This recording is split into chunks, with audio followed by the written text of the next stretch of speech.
listening to Inclusive AF with Jackie Clayton and Katie Van Horn.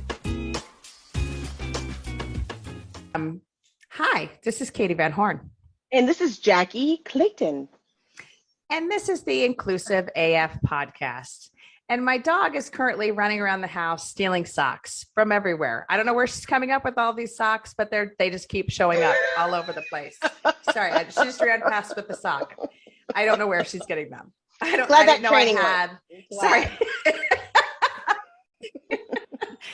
All right. So, hey, we are very excited today to have our friend George LaRoque joining us. George, I'm going to turn over to you and let you introduce yourself, share a little bit about yourself. And please also let us know if you have any animals that are completely out of control in your house too. Well, it's good to talk to you both. It's good to see you both. Thanks for having me. And I'm George LaRocque, and I'm a market analyst and advisor. I've been in the market, as a practitioner and then a tech exec and now an analyst. And it's been a total of like 30 years. And so I've seen a lot, and I'm just excited to be here. And I go with he, him, they. So awesome. Very cool. And you forgot a good friend. And yes, our friend. Yes. Yeah, this is a friend of ours. This was a person that we talked to, Jackie and I talk to quite often about technology in the HR space. And if you are anyone in HR who does not know George, you should go find him and meet him immediately because he knows all the things about all the technologies. So, George, would love to just start off. So you get to see all of the cool new trends within technology for HR folks. I'm not even going to go to the diversity route yet. I'm just going to start with what's the coolest technology you've seen recently? Nobody asks me that, honestly. Like I get a lot of questions, and I don't get the cool. You think I get that more? Let's see. The coolest technology is probably, it can be cool and creepy, right? Like there's a lot of stuff out there that it is HR. So yes, yes. Right. Like it uses like natural language processing in ways that listens to what you're doing and what you're typing. It nudges you in different directions. I've seen a few of those recently on the engagement and feedback side of things, and of course I'm blanking on names, but a few will come to me. I also like there's a whole there's like a renaissance going on around analytics. So there have been some new people analytics, talent analytics plays that are I think, more modern and that do a lot. Diversity and inclusion is one of the things that they would look at. But, just being able to integrate more and bring not so much like a business intelligence platform for HR people, but more insights and packaged insights that they need. So there are tools like Telmetrics that is doing a lot around topics like that.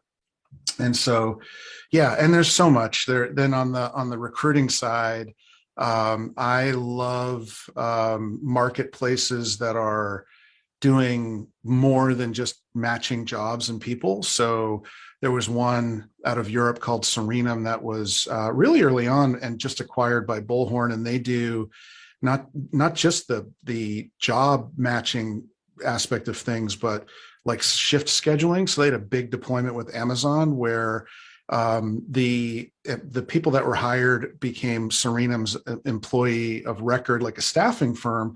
And then Amazon could, do shift scheduling and so forth. And I think that's so cool when that's, something new, something different in the model. And then bringing education and apprenticeships and things into the recruitment world, because we've got theoretically we've got talent supply issues and we need to, skill up the workforce. So I like things like that as well. And the Make School is one that I really like, who is more on the educational side of things, but I talk about them a lot. I love that. That's a lot. That is, I'm glad to see that we're seeing innovation happening, because it seemed for a little while we were getting a little stagnant, of tools that like kind of did have a question mark behind it, like recruiting. Like, are you sure? I'm not really feeling that. Like, algorithms that job matching ish kind of. Yeah. And then not being able to determine who they are or who they were. Like, what do we do? Are we a CRM? Are we a ATS light? Are we job matching? Like, what are we doing? And I'm glad to see that there's a little bit more innovation going on. Yeah. And there's still plenty of confusion too. That's, I'm sure. There's a lot of that. But, you're bringing Textio to mind, right? And, I talked about NLP for not necessarily good, but you've got AI and NLP for good. So, there's always, there's a lot happening out there, and a lot of cool stuff, and startups, scale ups. It's crazy. Yeah, it's a lot of them. Thank you for the shout out. Appreciate it. Sure. No agent at all. Yeah. I was going to say, did you pay him? No. So I think like the reason why I asked the question of cool stuff is exactly Jackie's point. Like, I feel like there has been for a time period, just nothing really that was like, wow, this is something that we've not seen before, or this is something that, hasn't been accessible to HR. And part of the conversation that Jackie and I are always having, obviously, is about diversity, but I think it's also about creating that inclusion and making sure that, like, as you're thinking about your technology, how does it truly impact your people? And, what are the things that are touching your employees, not physically, but, whatever that interaction, whatever that touch point is. So what has been like, from an engagement perspective, have you seen anything, or what technology do you think about when people say to you employee engagement? Well, I was just doing a presentation about this, and the thing about engagement is, like a lot of words, it can mean a lot of different things to a lot of different people, right? So it used to be that engagement was pulse surveys and, measurement on sentiment and analytics. And now what I'm seeing are tools like, and well, you asked me what I think, and I think engagement is what's most important is that anyone, on the practitioner side, on the buyer side, is looking at what engagement they need, right? So if that's what they need, if they need to understand, they need to start with a benchmark and, walk before they run, then that traditional definition works. Right now I'm seeing, and this is in many ways because of the pandemic and the push to hybrid and remote work, I'm seeing tools like Shaka and some others that make connections based on not based on engagement or a score, but personal interests. So, what used to happen when we were all in the office was we met people in a meeting and discovered that, I'm going for a run too after work, or I'm going to have a drink, come with us, or, anything, right? Or, I have that kind of, I see you have a picture of your dog on your laptop. I've got one too. So how do you make connections like that in the remote world? And then what can that lead to? That's those relationships then breed a lot of success on the professional side too, because I met so-and-so in marketing. I need to learn something about branding. I know who they are. I like them. I'm going to go ask them where I should go. And that's part of what is we're trying to replace. So I think I'm seeing a lot more engagement that's true, like person-to-person engagement happening or starting to emerge now. that's where a lot of the conversation is, and that's where some of the tech is as well. And then, tools like Spotlight, which launched last week, is a tool that is for the employee, and it's provided by the employer for the employee. The employee puts in goals like, I've got a health goal, I've got a financial goal, I've got a work goal, and it helps the employee balance those things with by entering what they accomplish. And it might nudge them if, hey, you said you wanted to spend, X hours with your family this week, and, did you, or, you didn't, that wasn't entered, or, and or it might be, you said you wanted to, finish that report this week for work. We didn't see that. So it's driven by the employee, because and I think those types of tools are and that engagement's becoming more employee forward or first. I'm not emotionally prepared enough for that tool. I'll be like, it's kind of like my Apple Watch, where it's like, you literally haven't stood up in 5 hours. And I'm just like, stop judging me. I'm just like not prepared. It's like, have you spent any time with my husband? No. And that was on purpose. Thanks, software. Like, I'm not, but I find it, like, you're right. But this being like hybrid, now it's like, we're trying to see if there's companies like us, where sometimes it feels like we're over transparent. Like, there's just so much information to learn that people don't want to do anything. They're like, I don't want to, I don't want to talk to you anymore. Like, awesome. So how do, I've been on Zoom with you for 42 hours this week. I'm also, I don't want to do a virtual happy hour, but thank you. Yeah, exactly. Yeah. Like, no. And I think they're gonna see that grow a little bit of different ways, because people are trying to figure it out. I like that it's driven by the employee, because we all have to figure that out, and how to connect, how can we get the messages out in cross-functional relationships? Yeah. I really value relationships that I make through my work, but it sounds like we have a lot in common, Jackie. I'm more like, my terms, my time. I anything forced, it's like it repels me, right? I back off.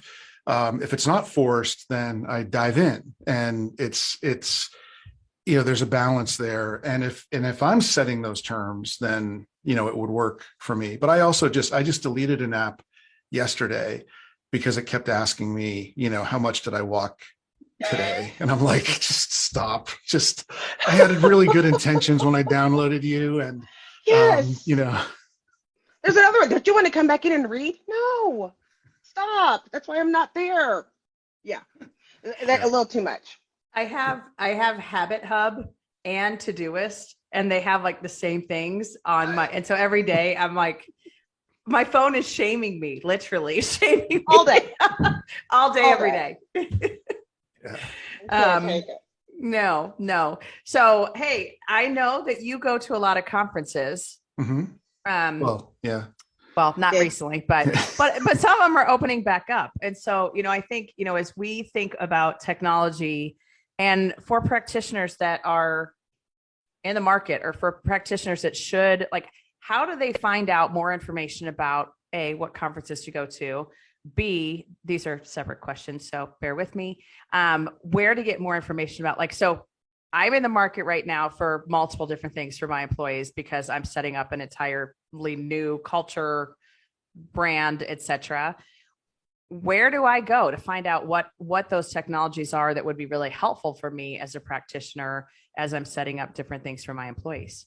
This is William Tincup, and I'd like to talk to you a little bit about Indeed FutureWorks. Ryan and I attended the conference last year, and we created a limited series for Indeed where we talked to their customers. Great stories around TA and how they use Indeed to the max. So check it out. It's just Indeed FutureWorks 2024. You could search for it wherever you get your podcasts. Thanks. Yeah. So I would I would always start number one with your network, and your peers, the people, your friends, your work network, and go there first. And that's always the most popular source. I would also add to that. There's another group that you probably have access to, which is like the board, and a lot of times you'll find connections to technologies or to other companies that those board members sit on another board, and they've seen someone tackle a similar problem and maybe make some new connections for you there. At the same time, once you exhaust the network, I would go to my trusted industry groups, right? So there's the HR open source Facebook group, which is, I moderate there, and there's just constant, hey, has anybody used this, or has anybody solved this problem with technology before? And in those environments, that one and like Talent Product Plays, another Facebook group, they're moderated so that there's not really any selling going on. So you're really just networking and getting info. After that, that's sort of the small network and the big network. When you start looking at tools like, LinkedIn and other, there you're set. I wouldn't go there until, or if you really need more information and you're ready to get sold to. But I would look at people like me, right? So analysts that are covering the space, and then I cover really the entire space. So for example, if it's something on the culture side, engagement side, I've spent a lot of time over there. So, and there are other folks as well, like Red Thread, who spend a lot of time there. And if you were doing some things on the core HR side, I can help you there. I would also look at Trish McFarlane at H3HR and ping her. If it's talent acquisition and recruiting, it's Madeline Lorano at Aptitude Research. And, these are people that I would reach out to vet some of my perspective on things as well. And then you have your review sites, which I think are more of like a generic, for me, it's more research. Review sites can be gamed. So, if I'm a survey tool, I promote that I'd like my users to go and put in good reviews at this survey, this survey site, whether it's, was it G3 or some of the others. And so I think those are good for establishing the list of folks you might want to take a look at.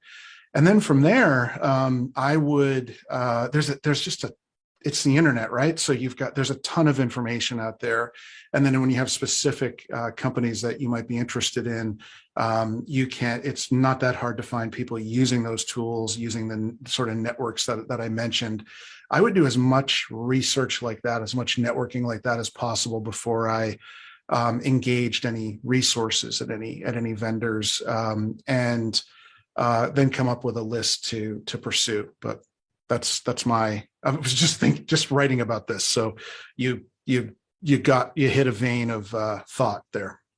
I love all of those. Thank you for sharing all of those. And you're right. Unless you want to get sold, because I swear I'm getting attacked. I don't know who's part of the conspiracy, but I'm like, swear to God, reach out, email one more time and see. Like I can't.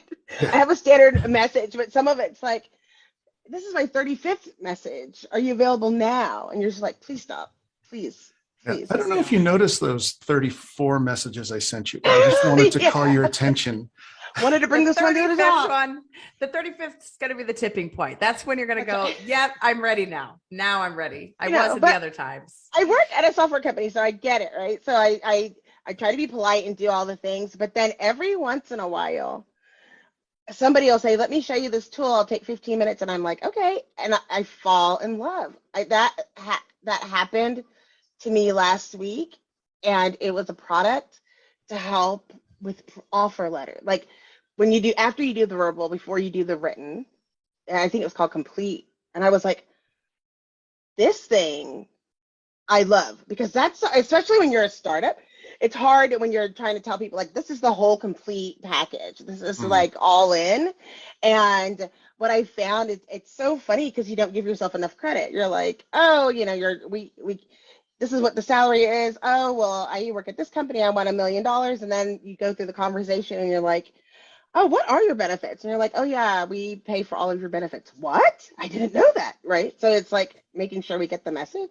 Yeah. And I just fell in love. So I'm glad that you shared the ones that you are loving and seeing. But have you had any surprises like that where you're like, oh, you know, your own bias was like, I know what this tool does. This is not going to be exciting. And then it just like knocked your socks off? Yeah. I'm pretty jaded, so that happens quite a bit. Anything new, you're like, woohoo! Yeah, it's. I'm trying to think of who. I'll give you an example. Searchlight, which they're fairly new. They had like a Series A recently, and what they were talking about was assessments and references. And then when we got into the briefing and talking to one of the founders, the CTO on the product side, they're really like a reference killer. Like I was looking at it saying, wow, this is not just like a reference automation tool, because, this is more like doing something new with references using, behavioral. The questions that I'm asking aren't just like, would you recommend this person? And would you hire them again? If that, the standard stuff that we've all done. And then using that as a benchmark. And then the other thing that they were doing, they have a whole intake process for their clients that really blew me away. And sometimes they were very proud of it, but I don't think they even realized like, this is really cool. Like the whole intake process of, creating a job and getting it all standardized across the organization and identifying, the skills and now I guess it's, power skills, not soft skills, power skills, identifying those. It was really slick. And there are a lot of times there are gems like that you find. And I think, sometimes the tech vendors are so close to what they're doing that they get excited too when you get excited. But yeah. And I think one of our friends is over there now too. Lisa's doing some stuff for them. Oh yeah. Lisa Cervenka, right. Yes. Right. That's awesome. Right. Very cool. Very cool. So how do you, like, obviously you get approached, I'm sure, all the time, as Jackie was just kind of mentioning, I think we all get hit up by folks all the time wanting to engage and share what they're doing. How do you vet? Who do you talk to? Like, how do you decide, yes, I'm going to take this meeting, or yes, I'm going to look at this technology? How do you make that decision? That's a good question. You're asking questions nobody asks, Katie. This is interesting. I end up looking at most of it. It's I don't want to be. There could be somebody trying to get a hold of me right now, and they have a great product, and I'm just hard to reach sometimes. So let me say that. They're like, yeah. But my focus these days is impact, right? So I'm not looking for.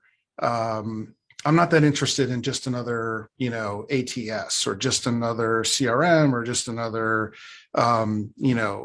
payroll provider. The bigger brands you have to take a look at to see what they're working on. But I'm looking for something. It usually jumps out, right at me when I look at their website or whatever they send me. I can see that. That they're one of two kinds of impact, right? There's impact like societal issue, impact. And in this day and age, I think if you're not putting employees first and thinking about how you can really impact culture and experience and, DE&I and so forth, then you're tone deaf.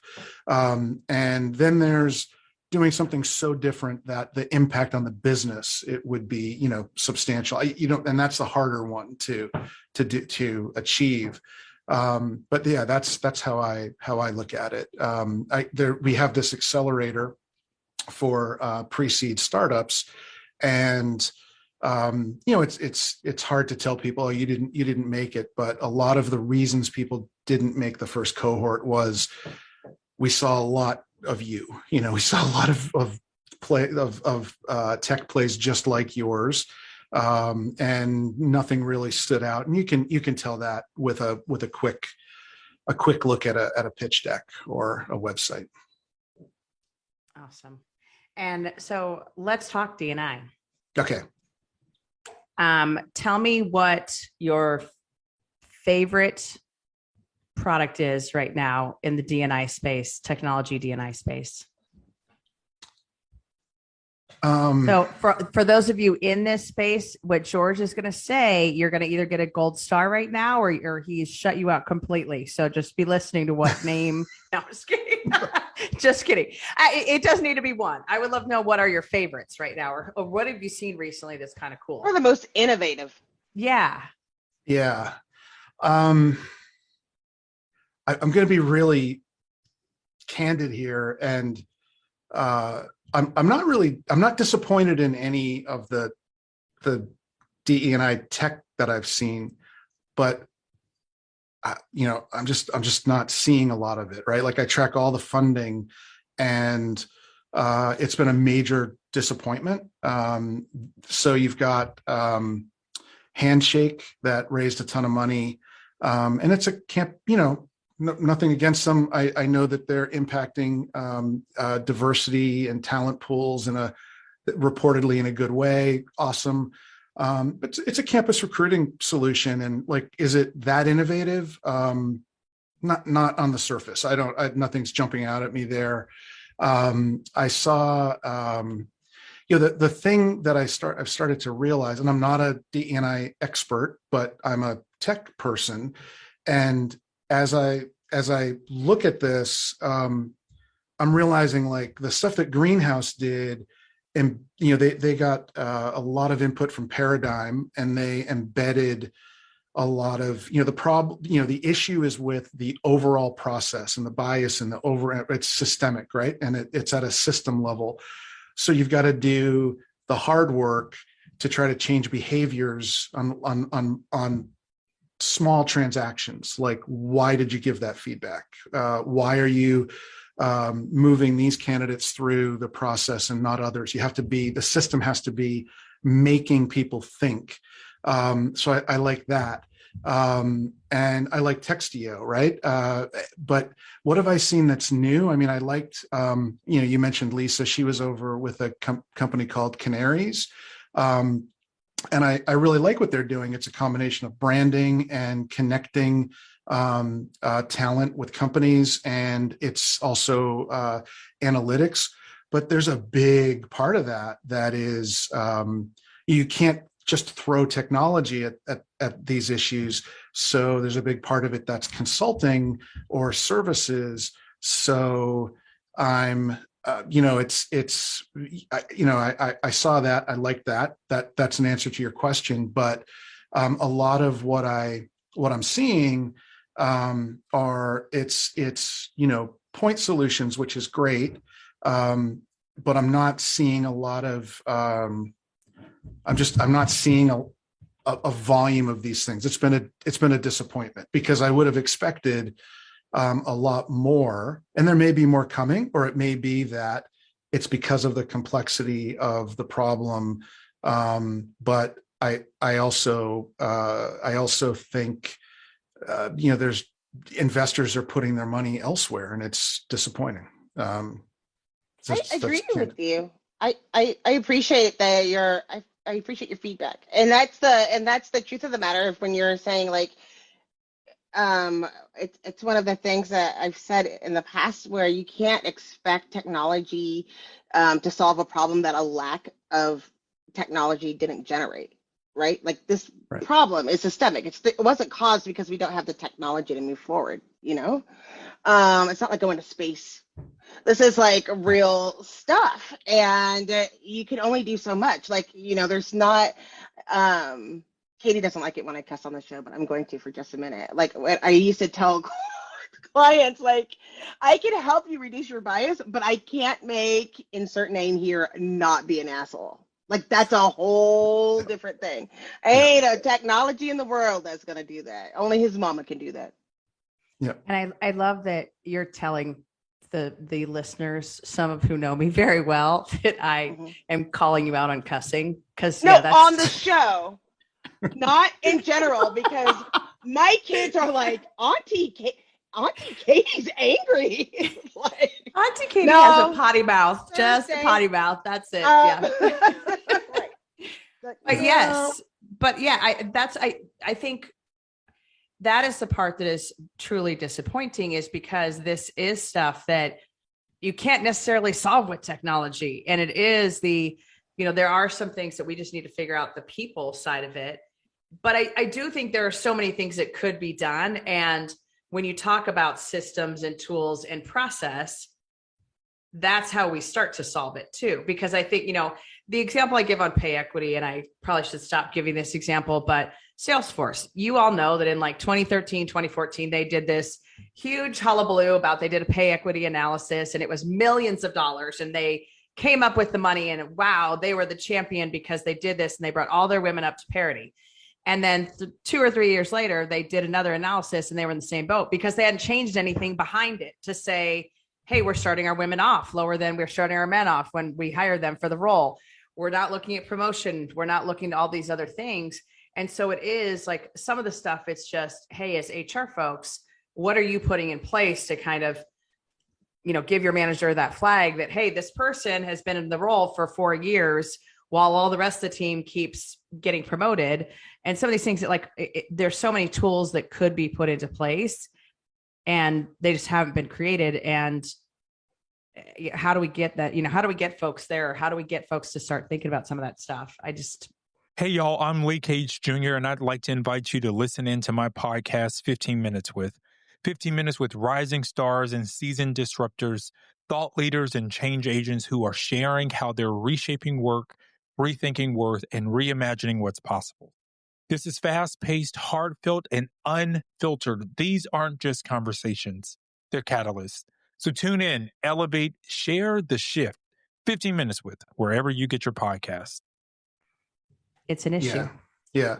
And, some of the sourcing tools, it's what's been interesting to me is they almost validate the point that you're making. So HireTool is now Hire Easy, Seek Out, and others have. It always sounds something like this. It's like our customers are telling us that we're helping with their metrics on diversity. We're doing such a great job. So we can help with that too. But and I'm not saying that there was no intent to address that problem, but it's about the people that are using it. And it's about, their intent, maybe more so than the tool.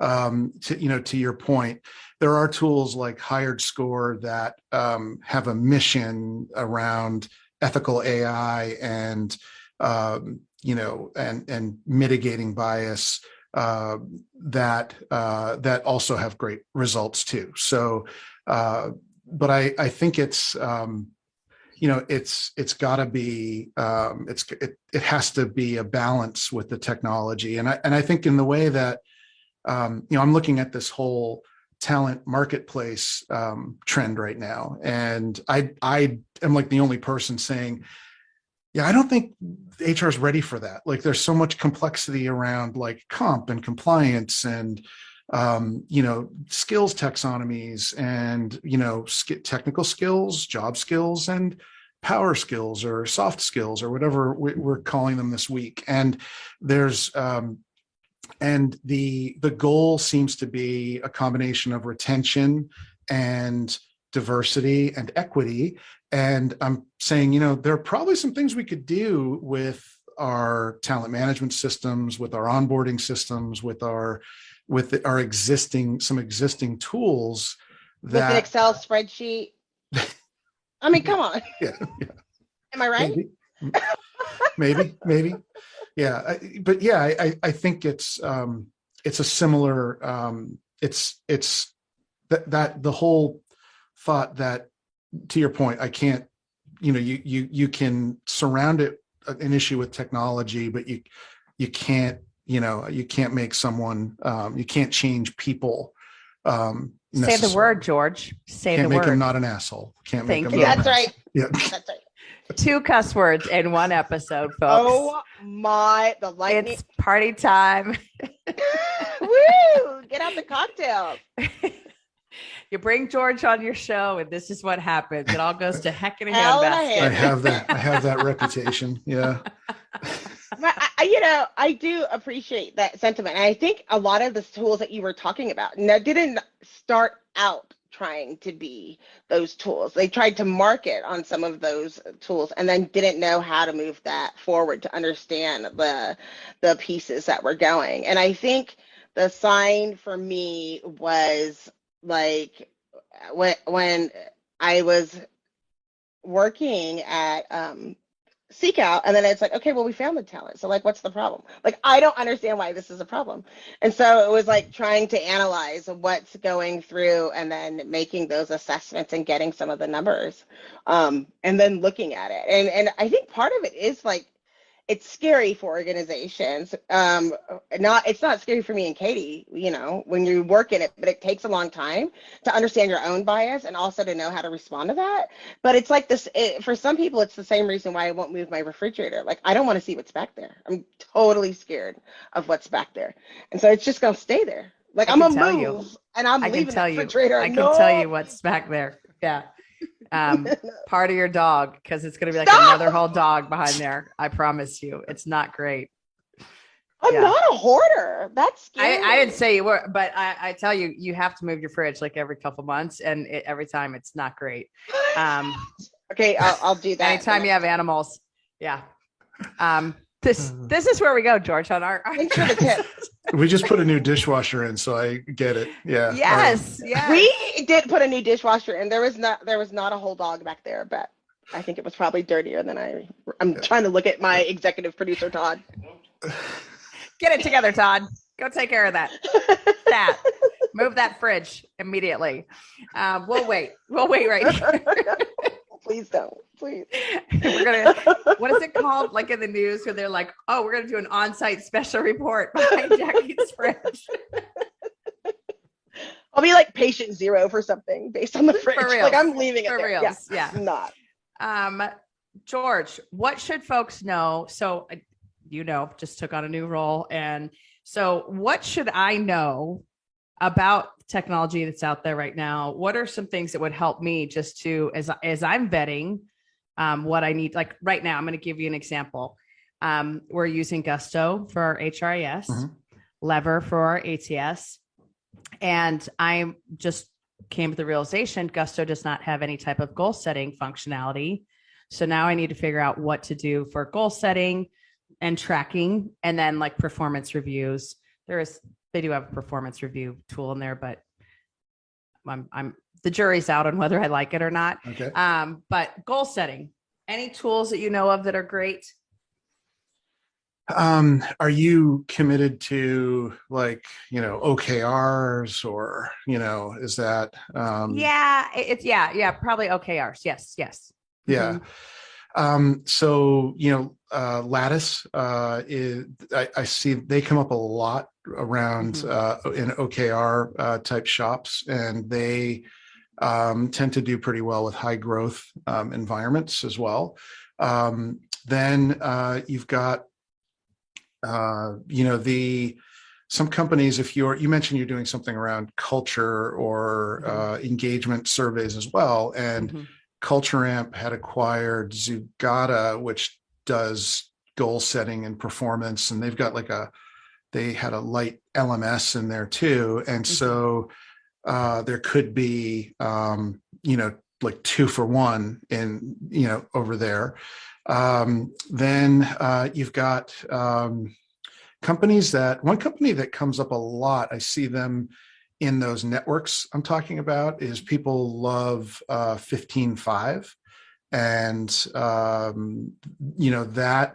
that's an HR tech that wasn't built by HR tech people, right? So it was just all about goal setting and so forth. And now they're a little more, squarely in our space.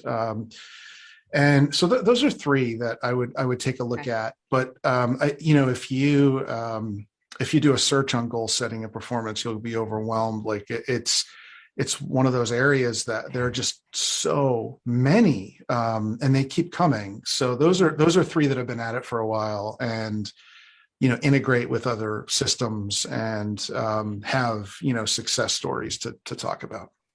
Awesome. See, this is why I'm friends with you, George, because I can call you and ask these types of questions and get the answer immediately. Folks, you've seen it live now. Now you all know what I do with George. Yeah. I'm pretty sure I forgot someone. I'm going to get, when this goes out, I'm just waiting on the email now. What about us? What about us? Hand slap. Yeah. I will say I use Lattice. I love Lattice, by the way. Yes. Okay, great. So yeah, George, what we'd like to do when we are wrapping up our conversations is to share one thing you want to make sure our audience learns, hears, has heard through this conversation. What's the takeaway? And we'll go around and share. We try to say one. Jackie never actually does that. She usually does 2 or 3. So it's kind of an open. What do you want folks to know about this? Okay. Well, so lately I've had this thing, I'm telling people to look at their HR tech decisions like they're developing a risk profile for investments, right? So what I mean by that is it's not just about the tech, it can also be about your process, right? So I'm probably not going to go with a unheard of player to do my payroll. I probably don't want to risk that one, right?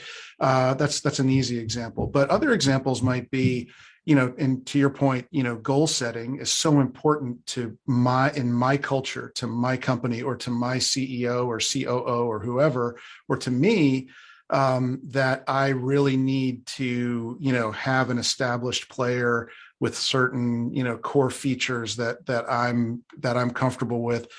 And then you can start to look at interesting areas like, and I think it's important to always start with what's the outcome I want, and why is this outcome important to me, to the organization, and then create that profile, because it's a good thing to take a few, if I can put a targeted app or, what we used to call point solutions in an area, and do something really cool with the way we engage candidates or onboard candidates.